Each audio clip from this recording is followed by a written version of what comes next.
এখানে খোয়াই নদীর ভাঙ্গনের ফলে 20টি গ্রাম প্লাবিত হয়ে গেছে। হবিগঞ্জ জেলার 10 নং লস্করপুর ইউনিয়নের খালিগঞ্জ নামক স্থানে লস্করপুর ইউনিয়নের অধিকাংশ গ্রাম প্লাবিত হওয়ায় মানুষ খুবই দুর্দশায় পতিত হয়ে গেছে। আমাদের গরু বাছুর আছে, এরপরে আপনার বাড়ি ঘর আছে, বৃদ্ধ মা বাবার আছে, এরা পানি বাড়িতে ঢুকে গেছে, এরা বাইরে দিতে পারতেছে না, এরা সমস্যা আছে, নানান ধরনের আহার আছে। এটা যদি আমরা বলি ক্ষয়ক্ষতির পরিমাণ, আসলে এটা কোনো পরিমাপ করা যাবে না। এই লস্করপুর 10 নম্বর লস্করপুর ইউনিয়নের 7 নম্বর ওয়ার্ড তথা 8 নম্বর ওয়ার্ড, বিশেষ করে 7 নম্বর ওয়ার্ডটা বেশি প্লাবিত হয়েছে। আমার জানা মতে 7-8টি গ্রাম একেবারে বেশি প্লাবিত। এখানে গরু ছাগল, বিশেষ করে শিশু, বৃদ্ধ মহিলা, বৃদ্ধ পুরুষ, যারা এরা খুবই কষ্টে আছে। এদের জন্য সরকারি ত্রাণের আহ্বান করছি। আমি প্রশাসনকে বলতে চাই যে এই সমস্ত দুর্যোগ মুহূর্তে প্রশাসন যেন এদের পাশে এসে দাঁড়ায়, কারণ মানুষগুলা অনাহারে অর্ধাহারে এভাবে আছে, গাঙ্গের পারে আছে। আপনারা খেয়াল করলে দেখবেন, এবং এখানে পরিস্থিতি দেখেন যে কি অবস্থা, এলাকাটা খুবই প্লাবিত হয়েছে। হবিগঞ্জ সদর উপজেলাধীন 10 নং লস্করপুর ইউনিয়নে গত রাত্র থেকে বড় ধরনের মুসিবতে এখানের কয়েকটা গ্রামের মানুষ পড়ে গিয়েছে। বন্যার পানিতে খোয়াই নদীর ভাঙ্গনের কারণে এই গ্রামগুলো আজকে প্লাবিত। হাজার হাজার মানুষ, শিশু, বাচ্চারা আজকে অর্ধাহারে অনাহারে কষ্ট পাইতেছে। কিন্তু খুবই দুঃখের বিষয় হচ্ছে, আমরা দীর্ঘ 1 ঘন্টা যাবত এখানে আমরা বিচরণ করছি, কোনো একটা নৌকা আমরা দেখতে পাইতেছি না। অথচ একটা নৌকার যদি ব্যবস্থা হইতো তাহলে মানুষ কোথায় কি অবস্থায় আছে দেখা যাইতো, মানুষকে উদ্ধার কাজে সহযোগিতা করা যাইতো। মানুষ, ছোট বাচ্চা, মহিলাদেরকে উদ্ধার করে নিয়ে পাশাপাশি জায়গায় আশ্রয় কেন্দ্র আছে সেখানে নিয়ে যাওয়া যেত। আমরা যা শুনলাম স্থানীয়দের বক্তব্যে, এখনো সরকারের পক্ষ থেকে কোনো আশ্রয় কেন্দ্র দেওয়া হয় নাই এখানে। কিন্তু হয়তো প্রতিষ্ঠানের লোকজন জমা হইতেছে, ওইখানে থাকতেছে, নৌকার কারণে তো আমরা দেখতে পারতেছি না। আমরা তো ওনাদের পাশে যদি যেতে পারতাম, তাদের খাদ্য বা শুকনা খাবারের ব্যবস্থা করতে পারতাম। তো আমি আশা করব সরকারের পক্ষ থেকে খুব দ্রুত ব্যবস্থা নিন এবং প্রশাসন মোতায়েনের দরকার। প্রশাসন যদি থাকেন, ফায়ার সার্ভিসের লোকরা যদি থাকেন, তাহলে অনাকাঙ্ক্ষিত ঘটনা থেকে এই এলাকার মানুষরা বাঁচতে পারবে। আমরা আরো শুনতে পাচ্ছি যে বিভিন্ন জায়গায় এরই সুবাদে ডাকাতরা নাকি হানা দিচ্ছে গত রাত্রে। তা আমরা আশা করব প্রশাসন যদি সবটা জায়গায় মোতায়েন থাকে, তাহলে ডাকাতের কবল থেকে লোকজন বাঁচতে পারবে এবং উদ্ধার কাজে সহযোগিতা করলে শিশু বাচ্চাদেরকে, মহিলাদেরকে সহজে উদ্ধার করা যাবে। এবং যে যে জায়গায় মানুষরা আশ্রয় নিচ্ছে সেখানে যেন অতি দ্রুত শুকনা খাবারের ব্যবস্থা করা হয়। যে সমস্ত ভাইয়েরা সামাজিক ভাবে কাজ করেন, আমরা আশা করব আপনারাও আসবেন, আইসা এখানে একটু পর্যবেক্ষণ করবেন। আমরাও আমাদের ব্যক্তিগত পক্ষ থেকে ইনশাআল্লাহ যতটুকু পারি সহযোগিতা করব। যে যেখানে ভাঙ্গা দিচ্ছে এটাকে বলে খালিগঞ্জ, 10 নম্বর লস্করপুর ইউনিয়নের 7 নম্বর ওয়ার্ড। তথাসহ এখানে বৈদ্যের বাজার, তারপরে সুগর, হাবিজপুর, তারপর সুলতানসি, কৈঠাদি, নন্দনপুর, এই সমস্ত এলাকা বন্যা প্লাবিত হয়েছে। এবং যদি পানি না কমে তাহলে আরো বেশি ক্ষতির সম্মুখীন হবো আমরা বলে আমি মনে করছি।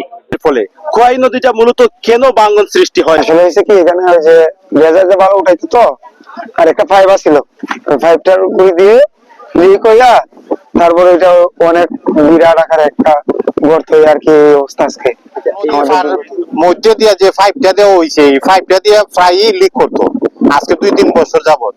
এই বছর আর মানছে না, এই পাইপের গুড়ি দিয়ে ফাটল দিয়া আরো তারা মাটি কাটছে, এক্সকেভেটর দিয়ে মাটি নিচে আনছে, আর বাদ দিটা দুর্বল হইয়া ওই ভাঙ্গন নিতে লাগছে, অটোমেটিক ভাঙছে। হারণ ওই বান্ডা ভাঙছে, আনাইলে কোনো ভাঙবার কথা না, লোন হইতো বাংলা এর ভিতরে রাস্তাটা ক্ষতি হয়েছে বেশি, জনগণের রাস্তাটা ক্ষতি হয়েছে বেশি। আপনাদের বাড়ির লোকজন কোথায় আছে? আমাদের বাড়ির লোকজন এখন মানে শহরে আছে, তাদের কোনো স্থানে আমরা রাখতে আইছি, আমরা আত্মীয় স্বজনের বাড়িতে, আমাদের বাড়িতে কেউ নাই।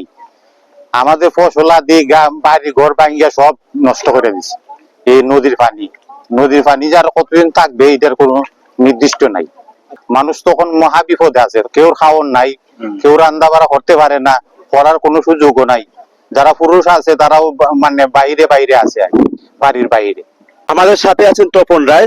তিনি বলেছেন যে গত রাত 8টার সময় যখন নদীর ভাঙ্গন সৃষ্টি হয়, তো তাৎক্ষণিকভাবে তাদের বাড়িঘরে পানি উঠে যায়, ফলে তারা কিন্তু মারাত্মক একটি অসুবিধা পতিত হন এবং তাদের বাড়ির যে মহিলারা এবং শিশুরা, বৃদ্ধরা আছেন, তাদেরকে নদীর পাড়ে রেখে সারা রাত এইভাবেই জেগে থাকতে হয়েছে। বর্তমানে আত্মীয় স্বজনের বাড়িতে বৃদ্ধ এবং শিশুদেরকে এবং মহিলাদেরকে রাখলেও তারা আছেন মারাত্মক দুর্ভোগে, রান্না বাড়া করার মতো কোনো সুযোগ নেই। এমত অবস্থায় সরকার অবশ্যই এই প্রায় 20টি গ্রাম প্লাবিত হয়েছে, এই প্লাবিত এরিয়াগুলিতে সহযোগিতা পাঠানোর জন্য স্থানীয়রা দাবি করেছেন। সরকার যদি এই অবস্থায় মানুষের পাশে দাঁড়ায়, তাহলেই মানুষ তাদের এই সংকটময় সময় থেকে উদ্ধার হতে পারবে।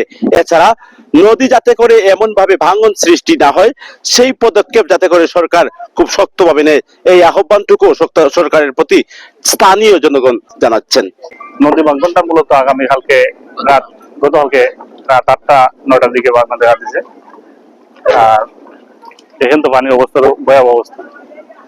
ওই এলাকার মানুষ যারা আছে, মহিলা যারা আছে, এরা তো কালকে রাত্রে এখান থেকে সরানো হয়েছে।